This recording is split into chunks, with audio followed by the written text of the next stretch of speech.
જ્યારે શાળામાં ભણતા ત્યારે એક વિચાર વિસ્તાર આવતો, મન મેલા તન ઉજળા બગલા કપટી અંગ, એથી તો ગાગા ભલા તન મન એક જ રંગ. અને કદાચ એ સમય આપણા જે ગુજરાતીના શિક્ષક હશે એણે આપણને આના વિશે વધારે સમજાવ્યું પણ હશે કે પરીક્ષાની અંદર પણ આપણે જ્યારે આ લખતા ત્યારે આપણે એનો વિચાર વિસ્તાર ભાવાર્થની સાથે સંપૂર્ણ રીતે લખતા કે જે બગલા છે એના અંગ ધોળા છે, સફેદ કલરના દેખાય છે, દેખાવમાં રૂપાળા, પરંતુ એના મન છે એ મેલા હોય. બગ ભગત જેને આપણે કહીએ જ છીએ કે એક પગે ઊભા રહી અને જેવી માછલી નીકળે એટલે માછલીને તરાપ મારી અને એને ખાઈ જાય. એની કરતાં તો કાગડા સારા કે એનો બહાર પણ રંગ કાળો છે અને અંદર પણ એવા જ છે, એટલે દેખાડો નથી કરતા, જેવા છે એવા જ દેખાય છે. આવો જ એક દુહો આપણા લોક સાહિત્યમાં છે. તન કાળા મન ઉજળા, જેનો ઉજળો આતમ રામ, કાળાશ બધી ધોવાઈ જાય ઉજળા જેના કામ. આજુબાજુના વાતાવરણમાં નજર નાખશો કે પછી ટીવીની એડવર્ટાઇઝમેન્ટ જોશો તો એક વસ્તુ સામાન્ય દેખાશે કે સૌથી વધારે એડવર્ટાઇઝમેન્ટ વધારે સુંદર કેવી રીતે દેખાઈ શકીએ એની પ્રોડક્ટને રિલેટેડ જ હોય છે. કદાચ તમે આ વિડીયો સાંભળો છો યુટ્યુબ પર તો યુટ્યુબમાં પણ તમને આ વસ્તુ જોવા મળશે. જે વસ્તુ કુદરતી છે અને કુદરતી આપણે રહેવા નથી દેવા માંગતા, અને આ જ કારણ છે કે સૌથી વધારે આવી એડવર્ટાઇઝમેન્ટ આપણને જોવા મળે છે. ખેર એ તો જે પણ હોય, આપણે સુંદરતાના ચાહક છીએ, વસ્તુ નોર્મલ છે, એમ છતાં જેનું તન કાળું છે એનું મન પણ કાળું હોય એ વાત ભૂલ ભરેલી છે. હેલો દોસ્તો, હું છું વૈશાલી અને આપણા લોક સાહિત્યનો આવો જ એક પ્રસંગ આજે આપણે સાંભળવાના છીએ, જેને ડૉક્ટર હરિલાલ ગોદાનીએ શબ્દરૂપ આપેલ છે. સંવંત 1956માં ભારતભરમાં ભયંકર દુષ્કાળ પડ્યો. એ દુષ્કાળ છપ્પનિયાને નામે જાણીતો થયો. છપ્પનિયાના દુષ્કાળ પછી ઝાલાવાડ સિવાય ગુજરાતમાં ભલસરા થઈ. છપ્પનિયાની કળ વળી નહોતી ત્યાં બીજો દુષ્કાળ ખાબકતા ઝાલાવાડની પ્રજાને માથે અસહ્ય યાતનાઓનો બોજો આવી પડ્યો. માણસ તો ક્યાંકથી માંગી અને ભીખીને પૂરું કરે, પણ મૂંગા ઢોરોને મકોડા ચરવાનો વારો આવ્યો. આ દુષ્કાળમાં ઉચ્ચ વર્ણનો મરો થયો. એનાથી સડકે કામમાં કરવા જવાય નહીં અને સડકે કાંઈમાં વિના પેટ ભરાય નહીં. ઝાલાવાડના પાંચાળ પંથકમાં આવેલ રામગઢના કવિ જાસદાનું કુટુંબ આ દુષ્કાળમાં બેહાલ બની ગયું. ઘરમાં જુવારની બરી ખૂટી ત્યારે કળકળતી આતડીએ કવિના પત્નીએ કવિને કીધું, કવિરાજ, ઘરમાં બરી ખૂટી, કાં તો થોડું અનાજ લાવી આપો, નહીતર પાશેર સોમલ ખાર લઈ આવો, એટલે બધા કાં તો જીવીએ અને કાં તો બધા મરીએ.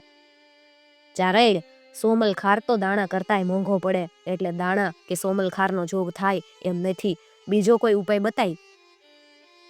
કવિરાજ, દેવી પુત્ર છો, સરસ્વતી માતાનો તમારી જીભ ઉપર વાસ છે. કોઈ ગામધણી કે શ્રીમંતને જાશો એટલે કાળનું વરસ ઉતરી જાય.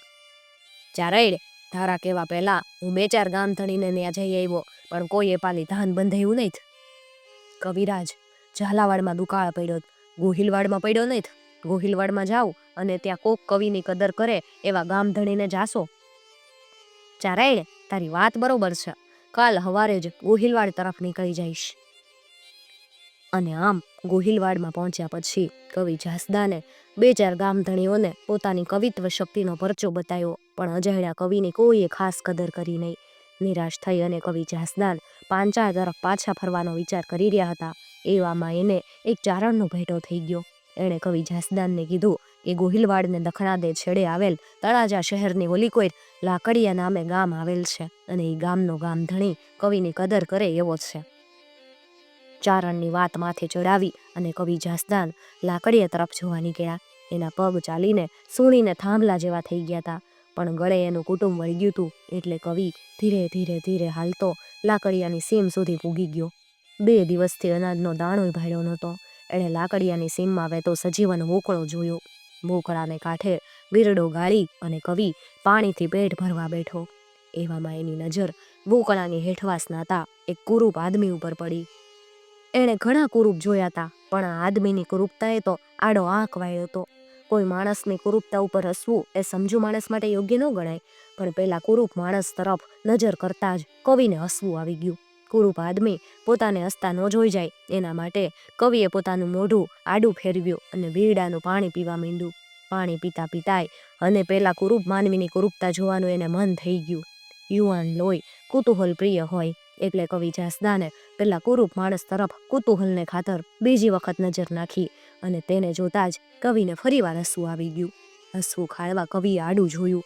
થોડું હસી લીધા પછી કવિની નજર ફરીથી પેલા કુરૂપ માણસ ઉપર ગઈ અને એને ફરીથી હસવું આવ્યું.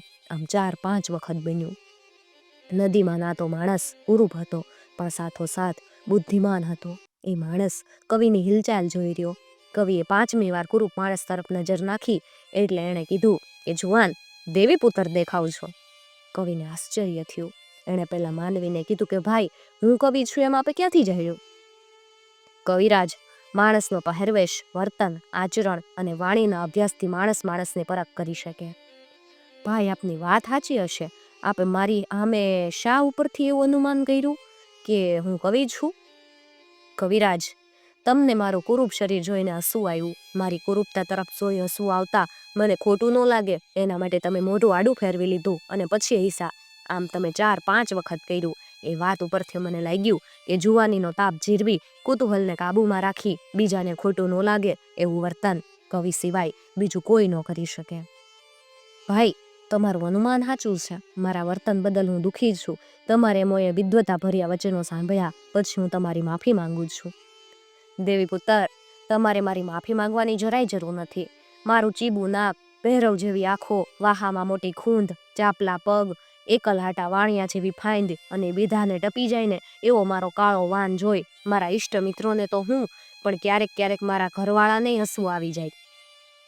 ભાઈ, ભલે તમે કુરૂપ રહ્યા, પણ તમારા કુરૂપ ખોળિયામાં બેઠેલો આત્મરામ માધવા નળને ચડી જાય ને એવો તમે વિદ્વાન છો, ડાયા છો, ઠરેલ છો, લક્ષ્મીને જીરવી શકો એવા છો. એટલે જ તમારા જેવા વિદ્વાન માણસને જોઈ મને હસવું આવ્યું. એ બદલ હું માફી માંગુ છું. કવિરાજ, માફી માંગવાની જરાય જરૂર નથી. મનુષ્ય સ્વભાવમાં વાંદર વેડાની જડ રહેલી, એટલે ક્યારેક મરજી વિરુદ્ધ પણ માણસ વાંદર વેડા કરી જ બેહે. કવિરાજ, વાતમાં હું આપ ક્યાંથી આવો છો એ પૂછવાનું તો ભૂલી જ ગયો. ભાઈ, હું પાંચાળના રામગઢ પાસેથી આવુંસ અને મારે લાકડીએ જ આવુંસ. કવિરાજ, તમારે લાકડિયા કોને ઘરે જાવું? ભાઈ, મારે લાકડિયા ગામના ગામ ધણી રાજા મોભ પાસે જાવસવા જાવુંસ. એ સ્વભાવના કેવાત અને ગામના કેણી કોઈ રેત. કવિરાજ, એના સ્વભાવની તો મને જાજી ખબર નહીં, પણ ગામ વચ્ચે આવેલા ઊંચા ઓટલાવાળી ડેલીમાં રેદ એટલું હું જાણું. કવિરાજ તો ત્યાંથી ચાલી નીકળ્યા. એ જુવાન, રાજા મોભની ડેલી કેની કોઈ આવી?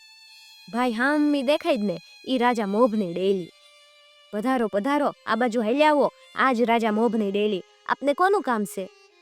ભાઈ, મારે તો રાજા મોભને મળવું. દેવી પુત્ર લાગોત.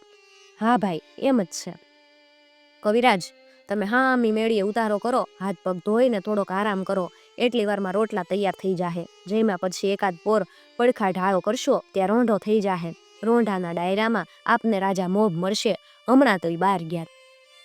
ઘણે દિવસે મન ભાવતું ભોજન જમી અને કવિ માઢ મેળીને ઉતારે આડા પડ્યા. થોડી વારમાં નીંદર આવી ગઈ. રોંઢો થાતા માઢ મેળી નીચેની ડેલીના મોટા ખાનામાં ડાયરો ભરાયો.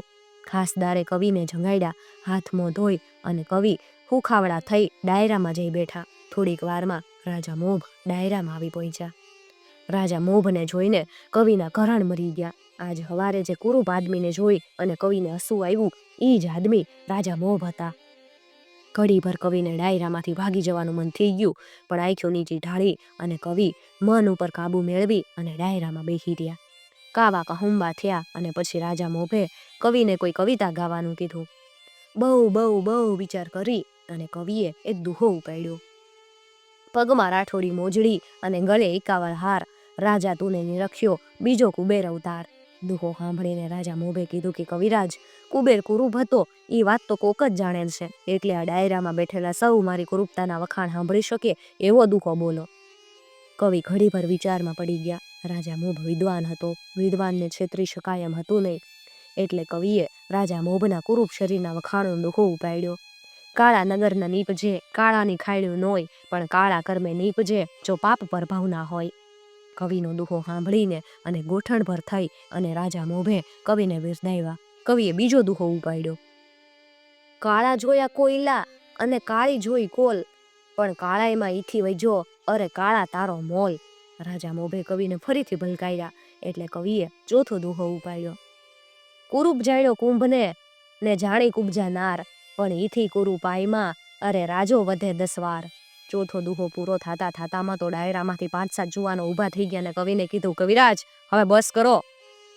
જુવાનોની વાત સાંભળી અને કવિએ કીધું, જુવાનો તમે એકરા થાવમાં, હવે મારે હમણાં આગળ બોલેલ દુહાનું નામાં ચરણ વાળવું.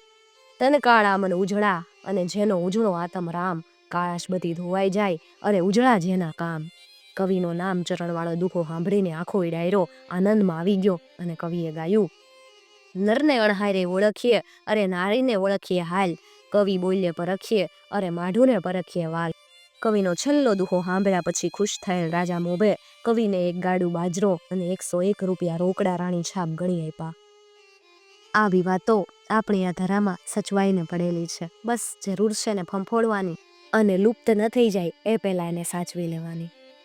મિત્રો, તમને જો આવી વાતો સાંભળવી ગમતી હોય તો ચેનલને જરૂરથી સબસ્ક્રાઈબ કરી અને સાથે આપેલું બેલ આઇકોન પ્રેસ કરજો, જેથી આવનાર નવા વિડીયોઝની નોટિફિકેશન સૌથી પહેલાં તમને મળી શકે. અને ખાસ વાત મિત્રો, અમારો ઉદ્દેશ ફક્ત અને ફક્ત આપણા વિસરાઈ જતા લોક સાહિત્યને વધુમાં વધુ લોકો સુધી પહોંચાડવાનો છે.